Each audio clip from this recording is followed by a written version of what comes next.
Hello everyone, मैं राज भंडारी आप सबको स्वागत करता हूँ अपने चैनल इलेक्ट्रिकल अड्डा में। आज जो मैं आप सबके सामने नेक्स्ट वीडियो लेके आया हूँ वो लेके आया हूँ जो आपका उत्तराखंड बोर्ड के क्लास 12th के बच्चे हैं, उनका जो केमिस्ट्री का पेपर है, ठीक है।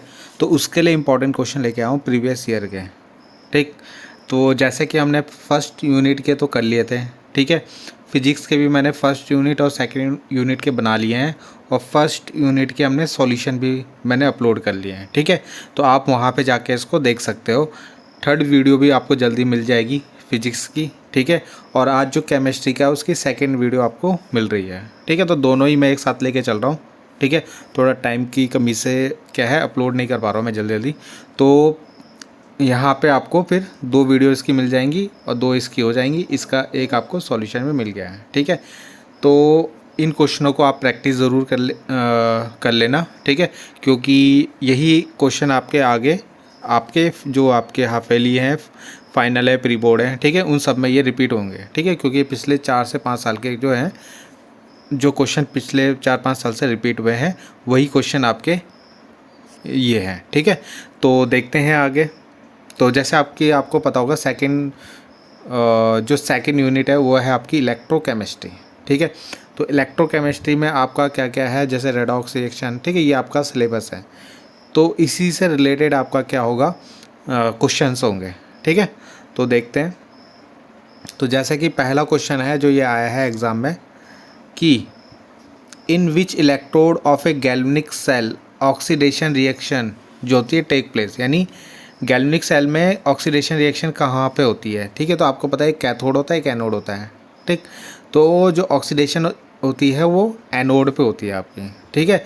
और जो रिडक्शन होती है वो कहाँ होती है, कैथोड पे होती है। तो इस तरीके से भी आपको क्वेश्चन याद रखना है सेल के अंदर, ठीक। अगला क्वेश्चन है कि जो कंडक्टिविटी जो होती है वो किस पे डिपेंड करती है। तो वो नेचर ऑफ इलेक्ट्रोलाइट यानी वैद्युत अपघट्य की प्रकृति पर निर्भर करती है, यानी फर्स्ट ऑप्शन इसका सही होगा, ठीक है। उसके बाद जो थर्ड क्वेश्चन है आपका वो एक न्यूमेरिकल है, ठीक है। तो इसमें आपको क्या है, गिब्स एनर्जी निकालनी है, ठीक है। तो इस तरह के क्वेश्चन को भी आपको ज़रूर करना है, क्योंकि बच्चे इस तरीके से क्वेश्चन जो होते हैं वो छोड़ देते हैं गिब्स एनर्जी निकालने का, ठीक है आपका।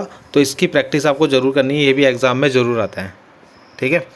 तो उसके बाद जो अगला क्वेश्चन है वो है आपका मानक हाइड्रोजन इलेक्ट्रोड, ठीक है, यानी SHE स्टैंडर्ड हाइड्रोजन इलेक्ट्रोड।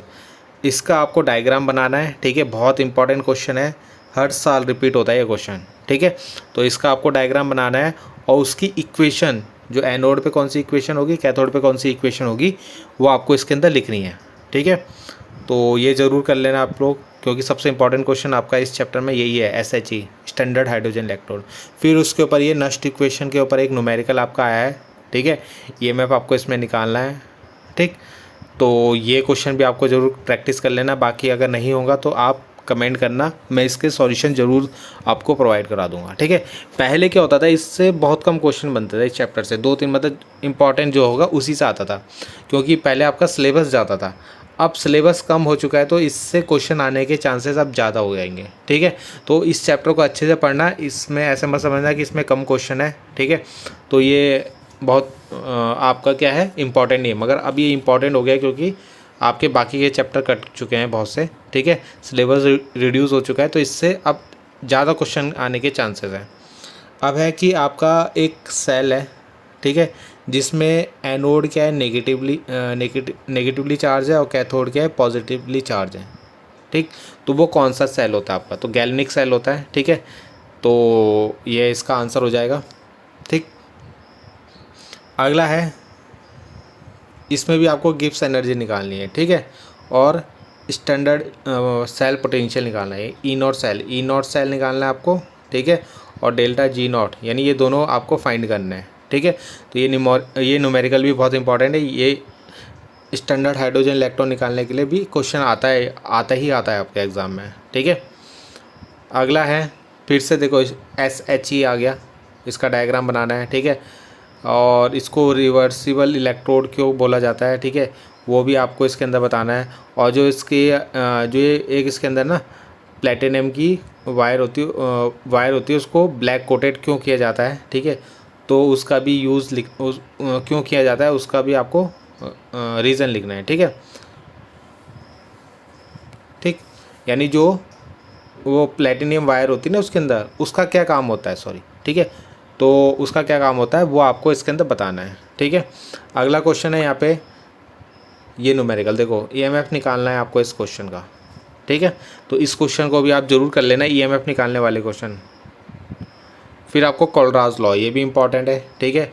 और उसके ऊपर एक न्यूमेरिकल जो है ईएमएफ निकालने वाला, ठीक है। ईएमएफ निकालने वाले क्वेश्चन आपने देख लोगे, बहुत 2-3 आ गए ऊपर भी, तो इनको ज़रूर कर लेना इसको, ठीक है। ऐसा मत समझना कि ये आएगा नहीं, तो इसको प्रैक्टिस ज़रूर कर लेना।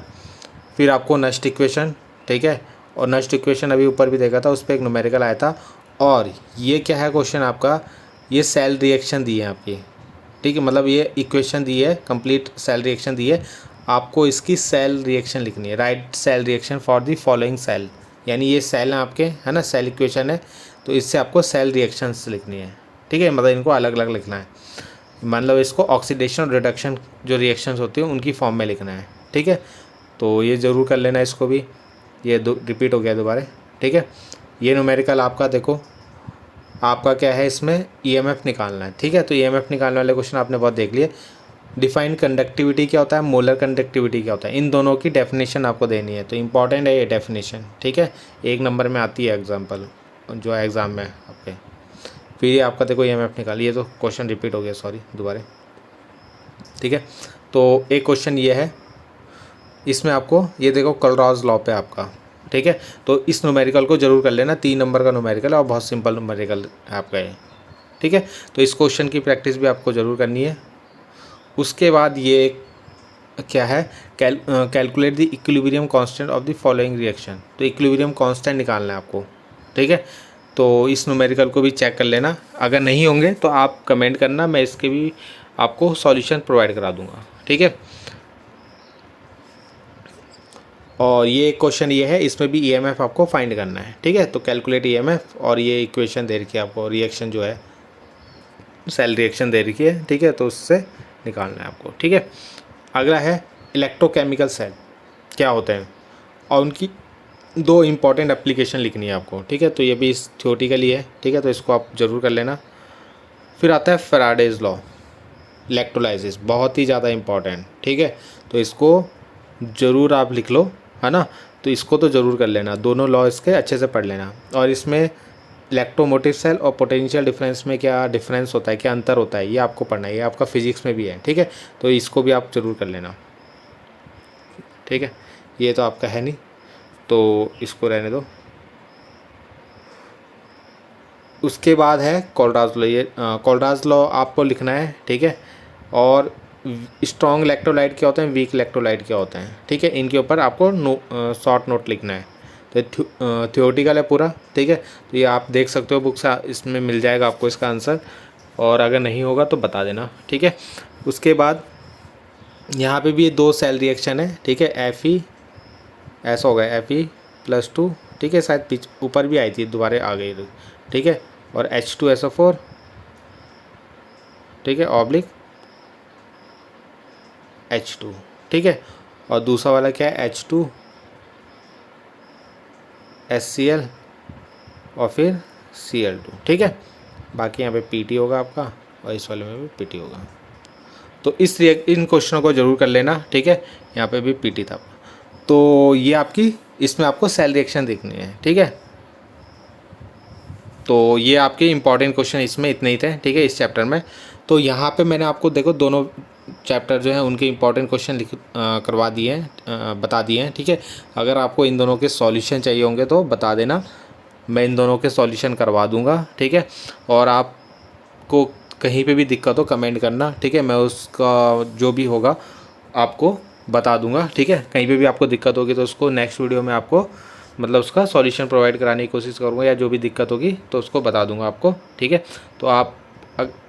तो आप लोग कमेंट ज़रूर करना कि आपको जो है ये जो मैं बता रहा हूँ आपको, जो ये क्वेश्चन इस तरीके से चैप्टर वाइज या यूनिट वाइज, ये आपको सही लग रहे हैं या नहीं लग रहे हैं, ठीक है। तो प्लीज़ कमेंट करना, अगर आपको इसमें कुछ भी अगर चेंजेस चाहिए तो बता देना, मैं उसको कोशिश करूँगा उसको चेंज करने की, ठीक है।